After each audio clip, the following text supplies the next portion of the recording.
मेरा सवाल ये है कि आज के ज़माने में जहाँ इंटरनेट फ्रीली अवेलेबल है, हर गांव से लेकर बड़े शहर तक स्मार्टफोन के थ्रू हम same resources, same quality education afford कर सकते हैं। सर, वहाँ पे हमारे अंदर क्या क्वालिटीज़ होनी चाहिए जो हमें कम्पिटेंट बनाए बाकियों के कंपैरिजन में? सर, क्योंकि कभी कभी मेहनत करने के बाद भी रिजल्ट नहीं आता है। सर, उस वक्त हम अपने आत्मविश्वास को कैसे कायम रखें? देखिए, आपका बहुत अच्छा क्वेश्चन है थैंक यू सर। कि बहुत, देखिए, जैसे इनका कहना था कि आज ऑनलाइन दुनिया में, मोबाइल में हम कहीं से कुछ भी पढ़ सकते हैं, लेकिन फिर भी सब लोग सफल नहीं होते हैं। और कई बार आप मेहनत भी करते हैं और आप अच्छी मेहनत करते हैं, फिर भी सफल नहीं होते हैं। किसने बताया आपको कि आप अच्छी मेहनत करते हैं? अपने से। आप मेहनत कर रही हैं और अच्छा मेहनत कर रही हैं, ये भी डिसाइड किसने किया? खुद आपने डिसाइड कर लिया।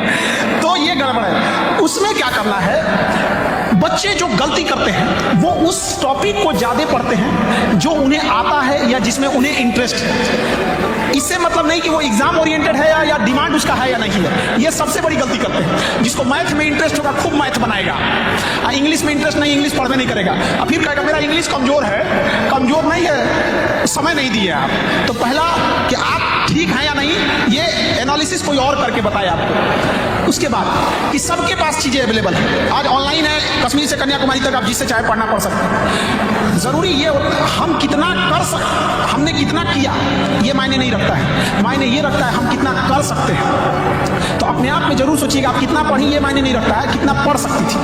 और अमूमन क्या होता है ना कि बच्चे पढ़ते जाते हैं, वो होल्ड कम कर पाते हैं, होल्ड नहीं कर पाते। एक आदमी डेली 100 रुपया कमाता है और 90 रुपये खर्च कर देता है, और कोई इंसान डेली 20 रुपये कमाता है और महज 5 रुपये ही खर्च करता है।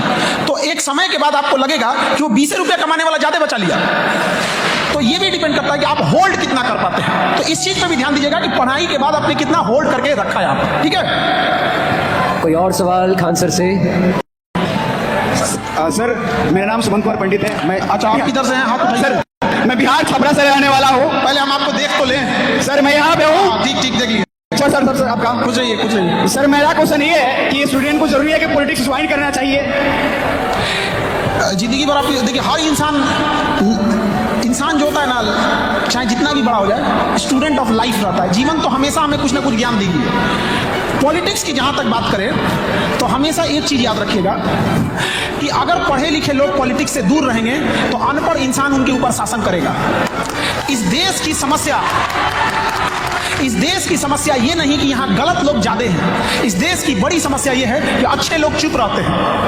तो अच्छे लोगों को बोलना आना चाहिए। और पॉलिटिक्स में सबसे जरूरी है कि आपके पॉलिटिशियन को डर होना चाहिए कि आप अच्छा काम नहीं करेंगे तो हमें ये बदल देगा। लेकिन बिहार में किसी का पूरा नाम बताइएगा तो बता देगा कि किसको वोट देके आया है ये।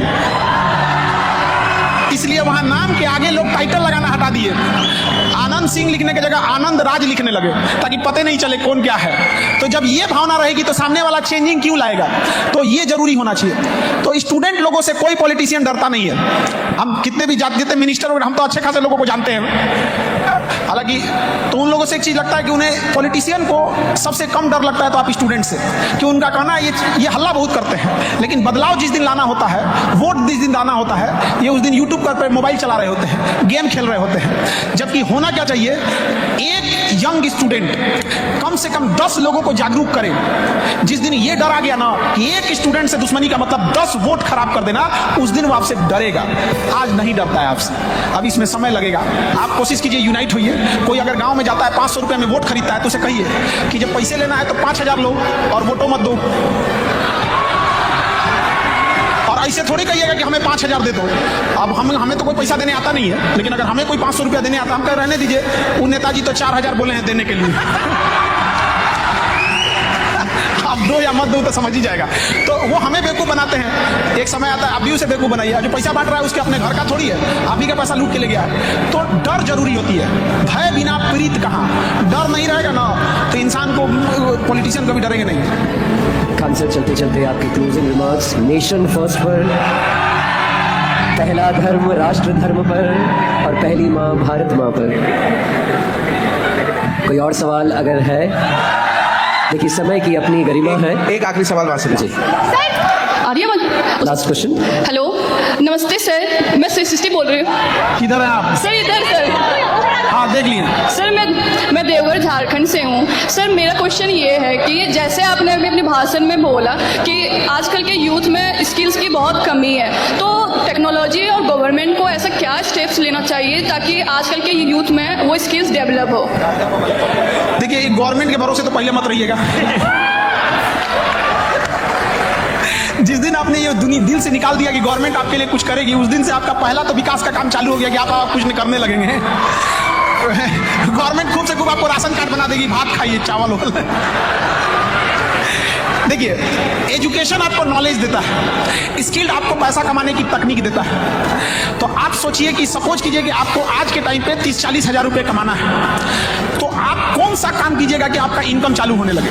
तो आपके दिमाग में ना 2-4 चीज आएगा, और वही चीज आएगा जिसमें आप ठीक ठाक होंगे, जिसमें आप ठीक ठाक कर सकती हैं। अब उस चीज को करने के लिए कितनी पूंजी लगेगी, कितना नॉलेज लगेगा और कितना टेक्नोलॉजी लगेगी, ये धीरे धीरे आने लगेगा।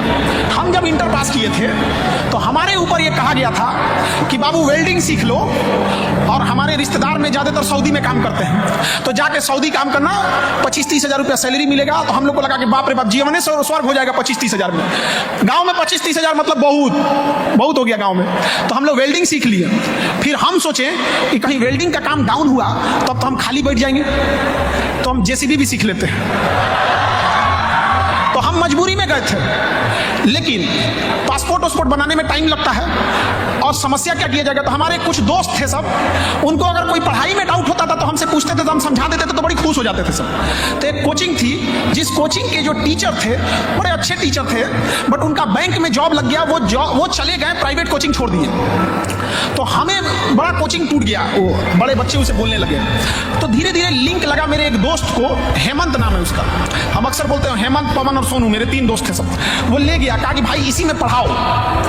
तो हम उसमें पढ़ाना चालू किए थे, क्योंकि हमको भी चाहिए था खाना पीना, और 1 घंटे का 20 रुपया मिलता था, 1 घंटा पढ़ाने का 20 रुपया। तो हम वहां से पढ़ाना चालू किए थे। और जब हम पढ़ाने गए ना, तो ये नहीं सोचे कि 1 घंटा का 20 रुपया दे रहा है तो हम पढ़ाएंगे कैसे। उनको उतना उसी ईमानदारी से पढ़ाएं जैसे लगता था ये लाखों रुपए फीस दिए।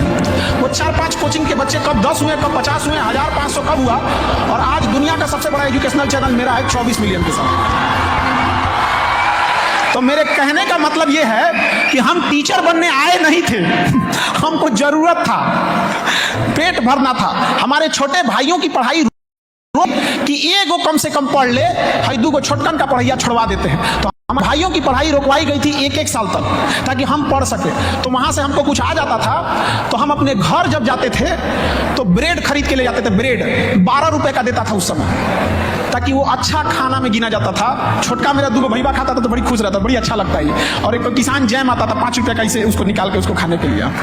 तो जब आप स्किल की बात करती है ना, तो जब आपको भूख लगेगा, मजबूर होइएगा ना, तो ऑटोमेटिक आपको समझ में आ जाएगा कि आपके अंदर कौन सा स्किल्ड है, कौन सा कर सकती है। जिस दिन ये डिसाइड हो गया कि आप क्या कर सकती हैं, आप उस स्किल में टेक्नोलॉजी लगाइए, उसमें पूंजी पैसा लगाइए, नॉलेज लगाइए, एक्सपीरियंस वाले लोगों को रखिए, और धीरे धीरे आगे बढ़ जाइएगा वहां पर। तो आप सब जितने लड़का लड़की हैं, इसे पहचानने की कोशिश कीजिए कि आज अगर आपके माँ बाप पैसा देना छोड़ देते हैं, तो कौन सा काम करके आप पैसा कमा सकते हैं। अगर कोई सिंगिंग में अच्छा होगा तो किसी 5 स्टार होटल में जाके स्टार्ट करेगा सिंगिंग से, हो सकता है कि आगे जाके वो भी बेहतरीन सिंगर बन सके।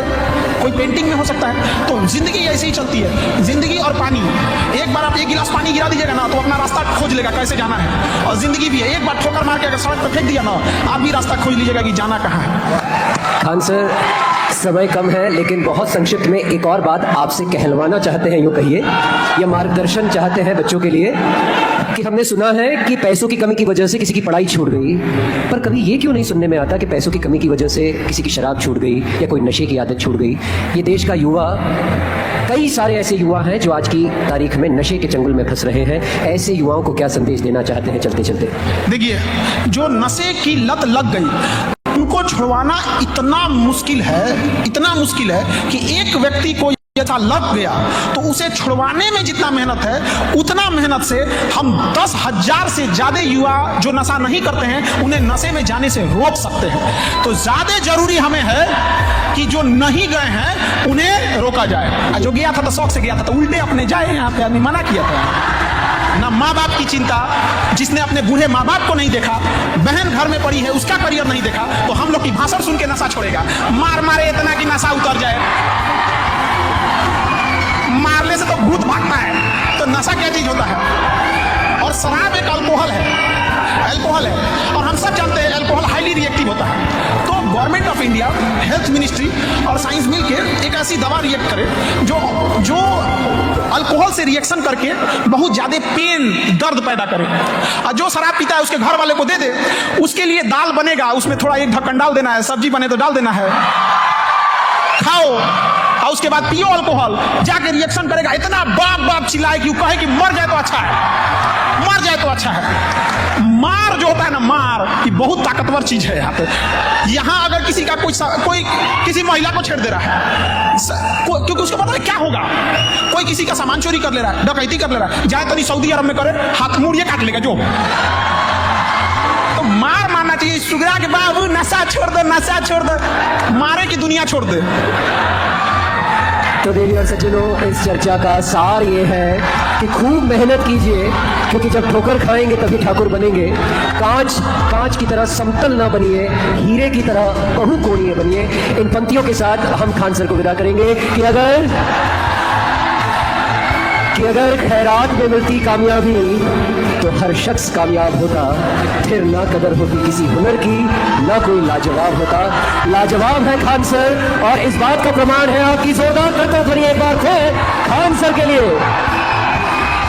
और चूंकि हमेशा से कहते आए खान सर भी राष्ट्र प्रथम, तो एक बार खान सर के सामने हुंकार भरिए और अपने दोनों हाथ हवा में लहराते हुए जय घोष कीजिए। बोलिए भारत माता की जय, भारत माता की, भारत माता की, वंदे मातरम, वंदे मातरम, वंदे। मातरम। आपकी करतल ध्वनि रिदम में बजेगी, मैं कहूंगा जय जय जय जय भारत माता, और आप भी दोहराएंगे भारत माता, भारत माता, तालियां बजाने के साथ। अरे जय जय जय जय भारत माता, भारत माता, भारत माता, अरे जय जय जय जय भारत माता, अरे जय जय जय जय भारत माता।